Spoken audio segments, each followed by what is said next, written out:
एकादशी का व्रत सभी व्रतों में विशेष महत्व का होता है। माना जाता है कि इस व्रत के प्रभाव से वर्तमान के साथ पिछले जन्म के पाप भी मिट जाते हैं। साथ ही कई पीढ़ियों के पितरों को मोक्ष की प्राप्ति होती है। जो लोग एकादशी का व्रत शुरू करना चाहते हैं वे मार्गशीर्ष माह की उत्पन्ना एकादशी से इसकी शुरुआत कर सकते हैं, क्योंकि शास्त्रों में इसे ही पहली एकादशी माना गया है। मान्यता है कि इसी दिन एकादशी देवी की उत्पत्ति हुई थी। उत्पन्ना एकादशी व्रत में पूजा के बाद कथा जरूर सुननी या पढ़नी चाहिए। कहते हैं तभी व्रत पूर्ण माना जाता है। आइए जानते हैं उत्पन्ना एकादशी व्रत की कथा क्या है। सतयुग में एक नाड़ीजम नामक राक्षस था, जिसके पुत्र का नाम था मूर।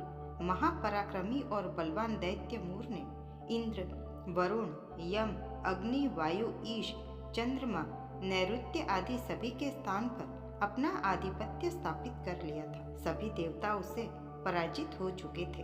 अपनी व्यथा लेकर सभी कैलाशपति शिव की शरण में पहुंचे और महादेव को सारा वृत्तांत कह सुनाया।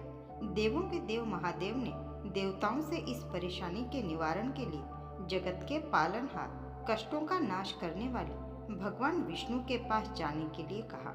मायावी असुर ने स्वर्ग लोक पर अपना अधिकार जमा लिया था। सभी देवतागण उससे बचने के लिए भागे भागे फिर रहे थे। भोलेनाथ की आज्ञा का पालन करते हुए देवतागण भगवान श्री हरि विष्णु के पास पहुंचे और विस्तार से इंद्र ने अपनी सारी पीड़ा बताई। देवताओं को मूर से बचाने का वचन देते हुए भगवान श्री हरि विष्णु ने रणभूमि में पहुंचकर वहां मूर सेना के साथ युद्ध किया। विष्णु जी को देखते ही उसने उन पर भी प्रहार किया।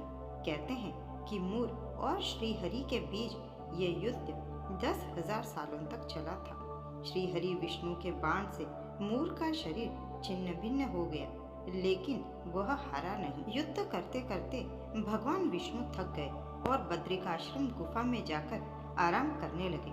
दैत्य मूर भी विष्णु का पीछा करते करते वहां पहुंच गया। वह श्री हरि पर वार करने ही वाला था कि तभी भगवान विष्णु के शरीर से कांतिमय रूप वाली देवी का जन्म हुआ। उस देवी ने राक्षस का वहीं पर वध कर दिया।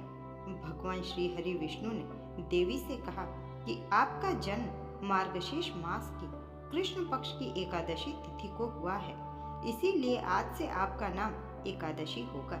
इस दिन देवी एकादशी उत्पन्न हुई थी, इसलिए इसे उत्पन्ना एकादशी कहा जाता है। जो व्यक्ति एकादशी का व्रत करता है उसे वैकुंठ लोक की प्राप्ति होती है और उसके सारे पाप नष्ट हो जाते हैं।